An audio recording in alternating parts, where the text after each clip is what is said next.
The Wind in the Willows by Kenneth Grahame. Chapter 10. The Further Adventures of Toad. The front door of the hollow tree faced eastwards, so Toad was called at an early hour, partly by the bright sunlight streaming in on him, partly by the exceeding coldness of his toes, which made him dream that he was home in bed at his own handsome room with the Tudor window, on a cold winter's night, and his bedclothes had got up, grumbling and protesting that they couldn't stand the cold any longer, and had run downstairs to the kitchen fire to warm themselves, and he had followed on bare feet along miles and miles of icy stone-paved passages, arguing and beseeching them to be reasonable. He would probably have been aroused much earlier, had he not slept for some weeks on straw over stone flags, and almost forgotten the friendly feeling of thick blankets pulled well up round the chin. Sitting up, he rubbed his eyes first and his complaining toes next, wondered for a moment where he was, looked round for familiar stone wall and little barred window, then, with a leap of the heart, remembered everything, his escape, his flight, his pursuit, remembered first and best thing of all, that he was free. Free! The word and the thought alone were worth 50 blankets. He was warm from end to end as he thought of the jolly world outside, eagerly waiting for him to make his triumphal entrance, ready to serve him and play up to him, anxious to help him and to keep him company, as it always had been in days of old before misfortune fell upon him. He shook himself and combed the dry leaves out of his hair with his fingers, and his toilette complete, marched forth into the comfortable morning sun, cold but confident, hungry but hopeful, all nervous terrors of yesterday dispelled by rest and sleep and frank and heartening sunshine. He had the world all to himself that early summer morning. The dewy woodland, as he threaded it, was solitary and still. The green fields that succeeded the trees were his own to do with as he liked. The road itself, when he reached it, in that loneliness that was everywhere, seemed, like a stray dog, to be looking anxiously for company. Toad, however, was looking for something that could talk, and tell him clearly which way he ought to go. It is all very well when you have a light heart, and a clear conscience, and money in your pocket, and nobody scouring the country for you to drag you off to prison again, to follow where the road beckons and points, not caring whither. The practical Toad cared very much indeed, and he could have kicked the road for its helpless silence when every minute was of importance to him. The reserved rustic road was presently joined by a shy little brother in the shape of a canal, which took its hand and ambled along by its side in perfect confidence, but with the same tongue-tied, uncommunicative attitude towards strangers. "Bother them," said Toad to himself. "But anyhow, one thing's clear. They must both be coming from somewhere, and going to somewhere. You can't get over that, Toad, my boy." So he marched on patiently by the water's edge. Round a bend in the canal came plodding a solitary horse, stooping forward as if in anxious thought. From rope traces attached to his collar stretched a long line, taut, but dipping with his stride, and the further part of it dripping pearly drops. Toad let the horse pass, and stood waiting for what the fates were sending him.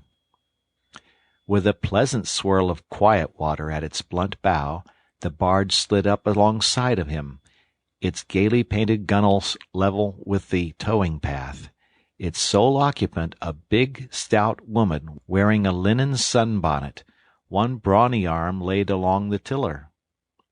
"A nice morning, ma'am," she remarked to Toad as she drew up level with him. "I dare say it is, ma'am," responded Toad politely as he walked along the tow-path abreast of her. "I dare it is a nice morning to them that's not in sore trouble, like what I am.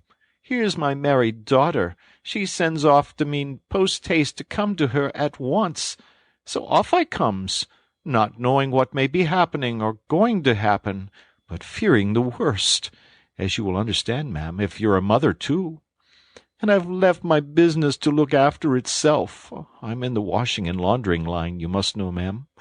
And I've left my young children to look after themselves, and a more mischievous and troublesome set of young imps doesn't exist, ma'am. And I've lost all my money, and lost my way, and as for what may be happening to my married daughter, why, I don't like to think of it, ma'am." "Where might your married daughter be living, ma'am?" asked the barge woman. "She lives near to the river, ma'am," replied Toad, "close to a fine house called Toad Hall, that's somewheres hereabouts in these parts. Perhaps you may have heard of it?" "Toad Hall? Why, I'm going that way myself," replied the barge woman. "This canal joins the river some miles further on, a little above Toad Hall, and then it's an easy walk. You come along in the barge with me, and I'll give you a lift." She steered the barge close to the bank, and Toad, with many humble and grateful acknowledgments, stepped lightly on board and sat down with great satisfaction. "Toad's luck again," thought he. "I always come out on top." "So you're in the washing business, ma'am?" said the barge woman politely, as they glided along. "And a very good business you've got, too, I dare say, if I'm not making too free in saying so." "Finest business in the whole country," said Toad airily. "All the gentry come to me. Wouldn't go to anyone else if they were paid, they know me so well. You see, I understand my work thoroughly, and attend to it all myself. Washing, ironing, clear starching, making up gents' fine shirts for evening wear. Everything's done under my own eye." "But surely you don't do all that work yourself, ma'am?" asked the barge woman respectfully. "Oh, I have girls," said Toad lightly. 20 girls or thereabouts, always at work. But you know what girls are, ma'am. Nasty little hussies, that's what I call them." "So do I," said the barge woman with great heartiness. "But I dare say you set yours to rights, the idle trollops. And are you very fond of washing?" "I love it," said Toad. "I simply dote on it. Never so happy as when I've got both arms in the wash-tub. But then it comes so easy to me. No trouble at all. A real pleasure, I assure you, ma'am." "What a bit of luck meeting you," observed the barge woman thoughtfully. "A regular piece of good fortune for both of us." "Why, what do you mean?" asked Toad nervously. "Well, look at me now," replied the barge woman. "I like washing too, just the same as you do, and for that matter, whether I like it or not, I have got to do all my own, naturally moving about as I do.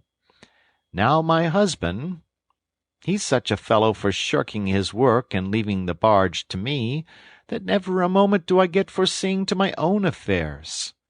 By rights he ought to be here now, either steering or attending to the horse, though luckily the horse has sense enough to attend to himself. Instead of which, he's gone off with the dog, to see if they can't pick up a rabbit for dinner somewhere. Says he'll catch me up at the next lock. Well, that's as it may be. I don't trust him, once he goes off with that dog, who's worse than he is. But meantime, how am I to get on with my washing?" "Oh, never mind about the washing," said Toad, not liking the subject. "Try and fix your mind on that rabbit. A nice fat young rabbit, I'll be bound. Got any onions?" "I can't fix my mind on anything but my washing," said the barge woman. "And I wonder you could be talking of rabbits with such a joyful prospect before you. There's a heap of things of mine that you'll find in a corner of the cabin. If you'll just take one or two of the most necessary sort, I won't venture to describe them to a lady like you, but you'll recognize them at a glance, and put them through the wash-tub as we go along, why, it'll be a pleasure to you, as you rightly say, and a real help to me. You'll find a tub handy, and soap, and a kettle on the stove, and a bucket to haul up water from the canal with. Then I shall know you're enjoying yourself, instead of sitting here idle, looking at the scenery and yawning your head off." "Here, you let me steer," said Toad, now thoroughly frightened, "and then you can get on with your own washing and your own way. I might spoil your things, or not do 'em as you like. I'm more used to gentlemen's things myself. It's my special line." "Let you steer?" replied the barge woman, laughing. "It takes some practice to steer a barge properly. Besides, it's dull work, and I want you to be happy. No, you shall do the washing you are so fond of, and I'll stick to the steering that I understand. Don't try and deprive me of the pleasure of giving you a treat." Toad was fairly cornered. He looked for escape this way and that, saw that he was too far from the bank for a flying leap, and sullenly resigned himself to his fate. "If it comes to that," he thought in desperation, "I suppose any fool can wash." He fetched tub, soap, and other necessaries from the cabin, selected a few garments at random, tried to recollect what he had seen in casual glances through laundry windows, and set to. A long half-hour passed, and every minute of it saw Toad getting crosser and crosser. Nothing that he could do to the things seemed to please them or do them good. He tried coaxing, he tried slapping, he tried punching. They smiled back at him out of the tub unconverted, happy in their original sin. Once or twice he looked nervously over his shoulder at the barge woman, but she appeared to be gazing out in front of her, absorbed in her steering. His back ached badly, and he noticed with dismay that his paws were beginning to get all crinkly. Now Toad was very proud of his paws. He muttered under his breath words that should never pass the lips of either washerwoman or Toads, and lost the soap for the 50th time. A burst of laughter made him straighten himself and look round.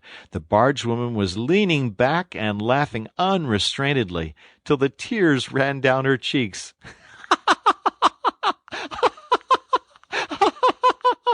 "I've been watching you all the time," she gasped. "I thought you must be a humbug all along, from the conceited way you talked. Pretty washerwoman you are. Never washed so much as a dishcloth in your life, I'll lay." Toad's temper, which had been simmering viciously for some time, now fairly boiled over, and he lost all control of himself. "You common, low, fat barge-woman," he shouted, "don't you dare to talk to your betters like that. Washerwoman, indeed! I would have you to know that I am a Toad, a very well-known, respected, distinguished Toad.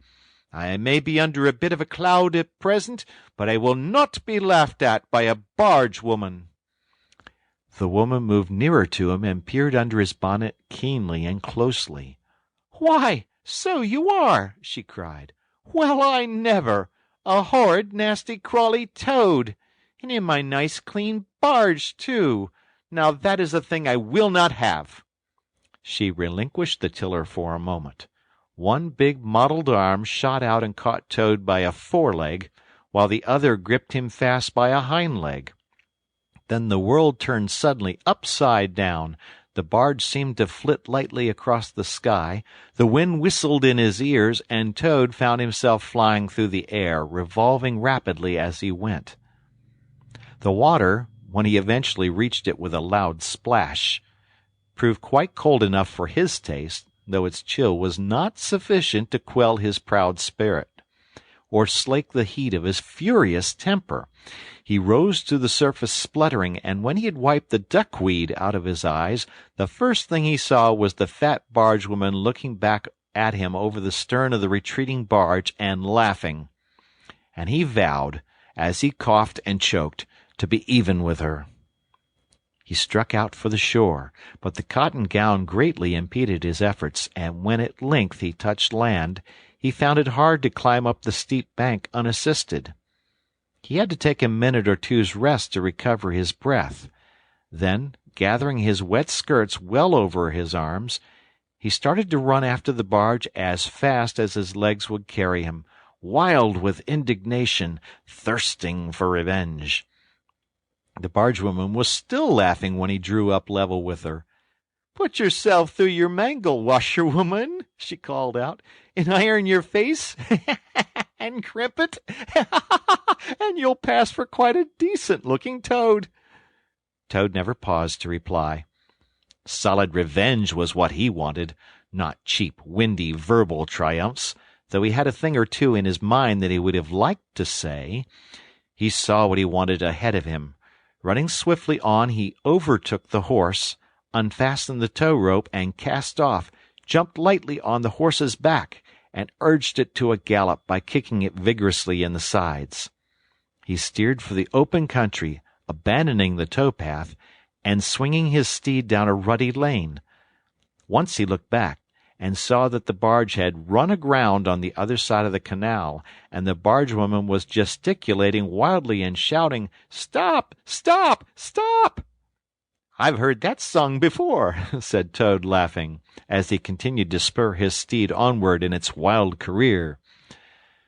The barge horse was not capable of any very sustained effort, and its gallop soon subsided into a trot, and its trot into an easy walk. But Toad was quite contented with this, knowing that he at any rate was moving, and the barge was not. He had quite recovered his temper, now that he had done something he thought really clever, and he was satisfied to jog along quietly in the sun, steering his horse along byways and bridle paths, and trying to forget how very long it was since he had had a square meal, till the canal had been left very far behind him. He had travelled some miles, his horse and he was feeling drowsy in the hot sunshine, when the horse stopped, lowered his head, and began to nibble the grass.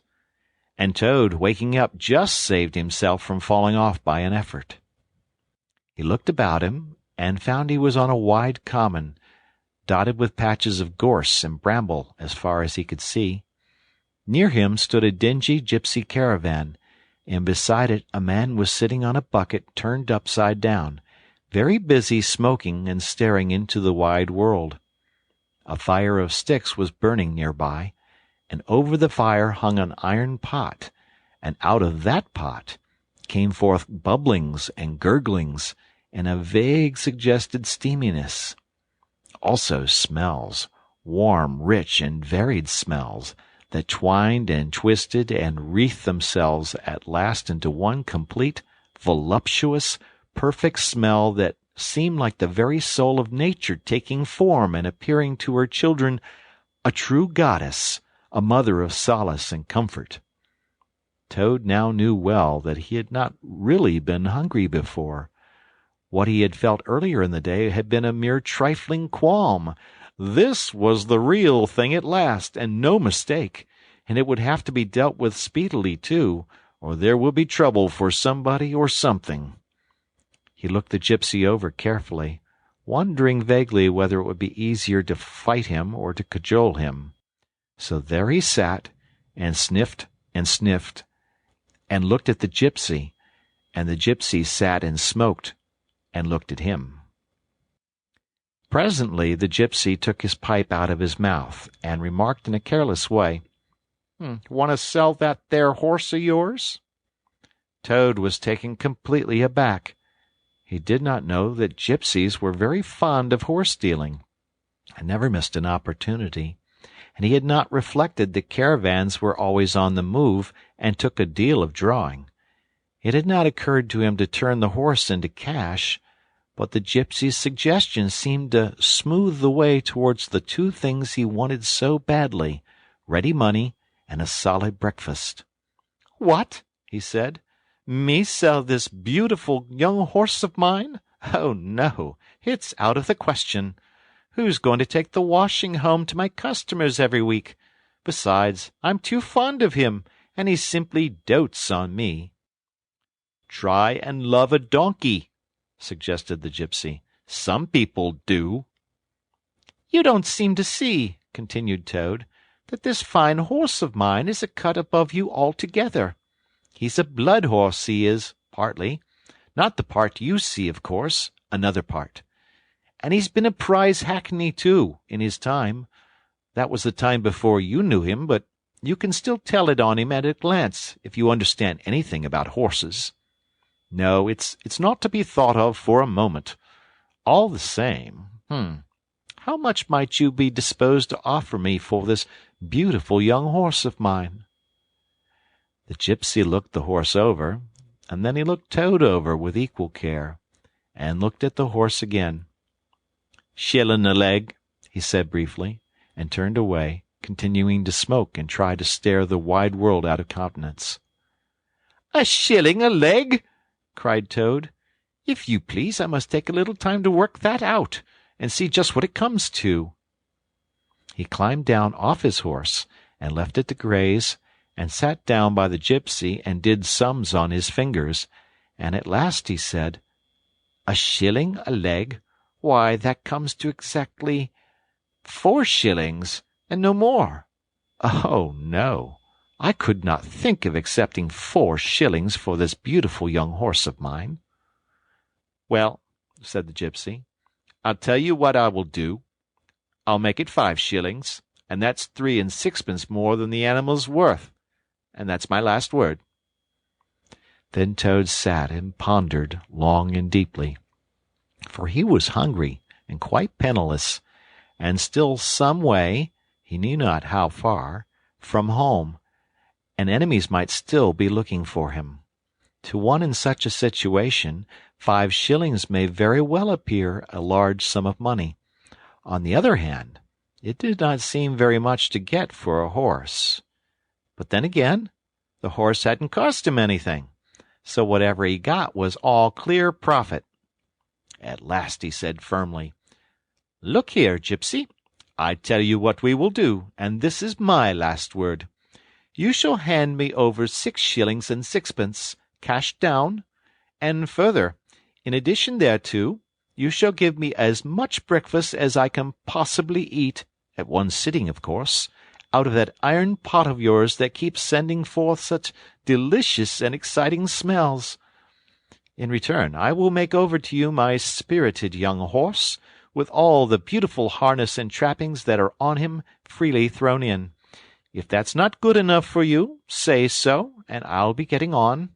I know a man near here who's wanted this horse of mine for years." The gypsy grumbled frightfully, and declared if he did a few more deals of that sort, he'd be ruined. But in the end, he lugged a dirty canvas bag out of the depths of his trouser pocket, and counted out 6 shillings and 6pence into Toad's paw. Then he disappeared into the caravan for an instant, and returned with a large iron plate and a knife, fork, and spoon.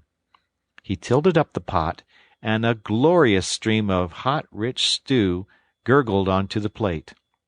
It was, indeed, the most beautiful stew in the world, being made of partridges and pheasants and chickens and hares and rabbits and peahens and guinea fowls and 1 or 2 other things. Toad took the plate on his lap, almost crying, and stuffed and stuffed and stuffed, and kept asking for more, and the gypsy never grudged it him. He thought that he had never eaten so good a breakfast in all his life. When Toad had taken as much stew on board as he thought he could possibly hold, he got up and said good-bye to the gypsy, and took an affectionate farewell of the horse. And the gypsy, who knew the riverside well, gave him directions which way to go, and he set forth on his travels again in the best possible spirits. He was indeed a very different Toad from the animal of an hour ago. The sun was shining brightly, his wet clothes were quite dry again, he had money in his pocket once more, he was nearing home and friends and safety, and most and best of all, he had had a substantial meal, hot and nourishing, and felt big and strong and careless and self-confident. As he tramped along gaily, he thought of his adventures and escapes, and how when things seemed at their worst, he'd always managed to find a way out, and his pride and conceit began to swell within him. "Ho, ho!" he said to himself, as he marched along with his chin in the air. "What a clever toad I am! There is surely no animal equal to me for cleverness in the whole world. My enemies shut me up in prison, encircled by sentries, watched night and day by warders. I walk out through them all, by sheer ability coupled with courage. They pursue me with engines and policemen and revolvers. I snap my fingers at them, and vanish laughing into space. I am, unfortunately, thrown into a canal by a woman fat of body and very evil-minded. What of it? I swim ashore, I seize her horse, I ride off in triumph, and I sell the horse for a whole pocketful of money and an excellent breakfast. Ho, ho! I am the toad, the handsome, the popular, the successful toad."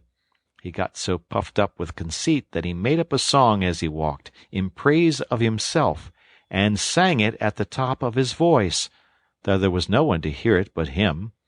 It was perhaps the most conceited song that any animal ever composed.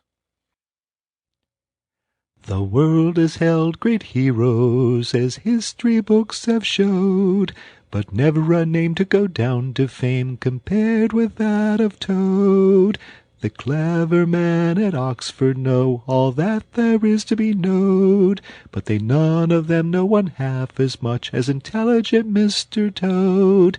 The animals sat in the ark and cried, their tears and torrents flowed. Who was it said, "There's land ahead," encouraging Mr. Toad? The army all saluted as they marched along the road. Was it the King or Kitchener? No, it was Mr. Toad. The Queen and her ladies in waiting sat at the window and sewed. She cried, "Look who's that handsome man?" They answered, "Mr. Toad." There was a great deal more of the same sort, but too dreadfully conceited to be written down. These are some of the milder verses. He sang as he walked, and he walked as he sang, and got more inflated every minute. But his pride was shortly to have a severe fall. After some miles of country lanes he reached the high road, and as he turned into it and glanced along its white length, he saw approaching him a speck that turned into a dot, and then into a blob, and then into something very familiar. And a double note of warning, only too well known, fell on his delighted ear. "This is something like," said the excited Toad. "This is real life again. This is once more the great world from which I have been missed so long.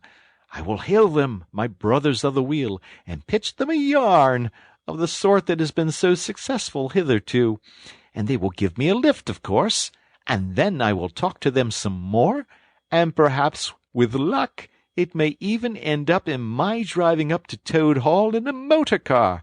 That will be one in the eye for Badger."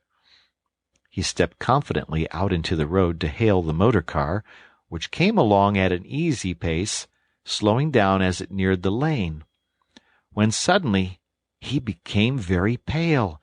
His heart turned to water. His knees shook and yielded under him, and he doubled up and collapsed with a sickening pain in his interior. And well he might, the unhappy animal, for the approaching car was the very one he had stolen out of the yard of the Red Lion Hotel on that fatal day when all his troubles began. And the people in it were the very same people he had sat and watched at luncheon in the coffee-room. He sank down in a shabby, miserable heap in the road, murmuring to himself in his despair, "It's all up! It's all over now! Chains and policemen again! Prison again! Dry bread and water again! Oh, what a fool I've been! What did I want to go strutting about the country for, singing conceited songs, and hailing people in broad day on the high road, instead of hiding till nightfall and slipping home quietly by back ways? Oh, hapless Toad! Oh, ill-fated animal!" The terrible motor-car drew slowly nearer and nearer, till at last he heard it stop just short of him. Two gentlemen got out and walked round the trembling heap of crumpled misery lying in the road. and one of them said, "Oh dear, this is very sad. Here is a poor old thing, a washerwoman apparently, who has fainted in the road. Perhaps she is overcome by the heat, poor creature. Possibly she has not had any food today. Let us lift her into the car and take her to the nearest village, where doubtless she has friends." They tenderly lifted Toad into the motor car and propped him up with soft cushions and proceeded on their way. When Toad heard them talk in so kind and sympathetic a way, he knew that he was not recognized, and his courage began to revive, and he cautiously opened first one eye and then the other. "Look," said one of the gentlemen, "she's feeling better already. The fresh air is doing her good. How do you feel now, ma'am?"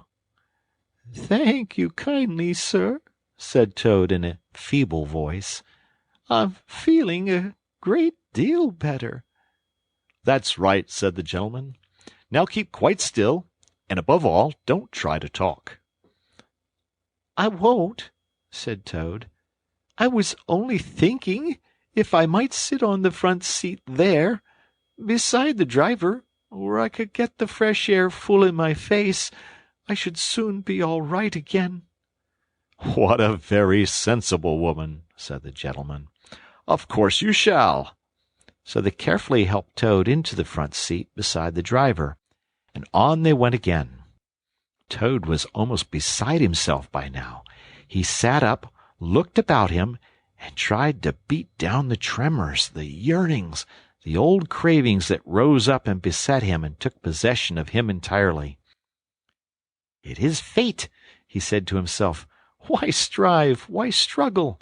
And he turned to the driver at his side. "Please, sir," he said, "I wish you would kindly let me try and drive the car for a little. I've been watching you carefully, and it looks so easy and so interesting, and I should like to be able to tell my friends that once I had driven a motor car."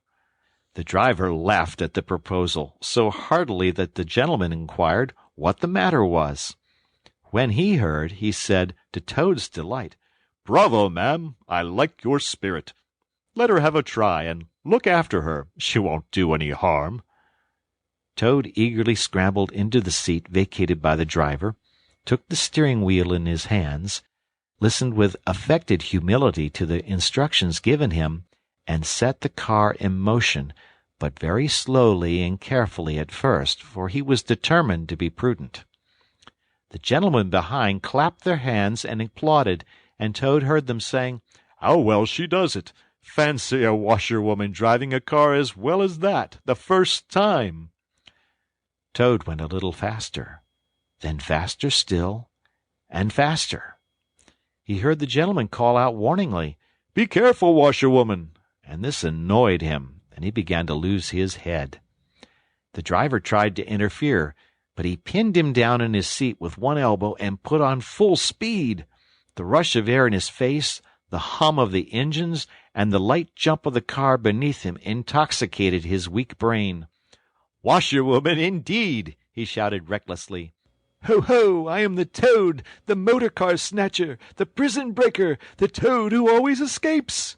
Sit still, and you shall know what driving really is, for you are in the hands of the famous, the skillful, and the entirely fearless Toad."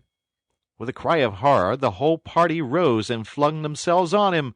"Seize him!" they cried. "Seize the Toad, the wicked animal who stole our motor-car! Bind him, chain him, drag him to the nearest police station! Down with the desperate and dangerous Toad!" Alas, they should have thought. They ought to have been more prudent. Then they should have remembered to stop the motor-car somehow before playing any pranks of that sort. With a half-turn of the wheel, the Toad sent the car crashing through the low hedge that ran along the roadside. One mighty bound, a violent shock, and the wheels of the car were churning up the thick mud of a horse-pond. Toad found himself flying through the air with a strong upward rush and delicate curve of a swallow. He liked the motion, and was just beginning to wonder whether it would go on until he had developed wings and turned into a toad bird, when he landed on his back with a thump in the soft, rich grass of a meadow. Sitting up, he could just see the motor car in the pond, nearly submerged. The gentleman and the driver, encumbered by their long coats, were floundering helplessly in the water. He picked himself up rapidly and set off running across country as hard as he could, scrambling through hedges, jumping ditches, pounding across fields, till he was breathless and weary and had to settle down into an easy walk. When he had recovered his breath somewhat and was able to think calmly, he began to giggle, and from giggling he took to laughing, and he laughed till he had to sit down under a hedge. He cried, in ecstasies of self-admiration. Toad again! Toad, as usual, comes out on top. Who was it got them to give him a lift? Who managed to get on the front seat for the sake of fresh air? Who persuaded them into letting him see if he could drive? Who landed them all in a horse pond? Who escaped flying gaily and unscathed through the air, leaving the narrow-minded, grudging, timid excursionists in the mud where they rightly should be? Why, Toad, of course. Clever Toad. Great Toad. Good Toad. Then he burst into song again, and chanted with uplifted voice, The motor car went poop, poop, poop as it raced along the road. Who was it steered it into a pond? Ingenious Mr. Toad. Oh, how clever I am! How clever, how clever, how very clever! A slight noise at a distance behind him made him turn his head and look. Oh, horror! Oh, misery! Oh, despair! About 2 fields off, a chauffeur in his leather gaiters and 2 large rural policemen were visible, running towards him as hard as they could go. Poor Toad sprang to his feet and pelted away again, his heart in his mouth. "Oh, my!" he gasped as he panted along. "What an ass I am! What a conceited and heedless ass! Swaggering again, shouting and singing songs again, sitting still and gassing again. Oh, my! Oh, my! Oh, my!" He glanced back and saw to his dismay that they were gaining on him. On he ran desperately, but kept looking back and saw that they were still gaining steadily. He did his best, but he was a fat animal, and his legs were short, and still they gained. He could hear them close behind him now. Ceasing to heed where he was going, he struggled on blindly and wildly, looking back over his shoulder at the now triumphant enemy, when suddenly the earth failed under his feet. He grasped at the air, and splash! He found himself head over ears in deep water, rapid water, water that bore him along with a force he could not contend with, and he knew that in his blind panic he had run straight into the river. He rose to the surface and tried to grasp the reeds and the rushes that grew along the water's edge, close under the bank, but the stream was so strong that it tore them out of his hands. "Oh, my!" gasped poor Toad. "If ever I steal a motor car again, if I ever sing another conceited song—" Then down he went, and came up breathless and spluttering. Presently he saw that he was approaching a big dark hole in the bank, just above his head, and as the stream bore him past, he reached up with a paw and caught hold of the edge and held on. Then slowly and with difficulty he drew himself up out of the water, till at last he was able to rest his elbows on the edge of the hole. There he remained for some minutes, puffing and panting, for he was quite exhausted. As he sighed and blew and stared before him into the dark hole, some bright small thing shone and twinkled in its depths, moving towards him. As it approached, a face grew up gradually around it, and it was a familiar face, brown and small with whiskers, grave and round with neat ears and silky hair. It was the water rat. End of chapter 10.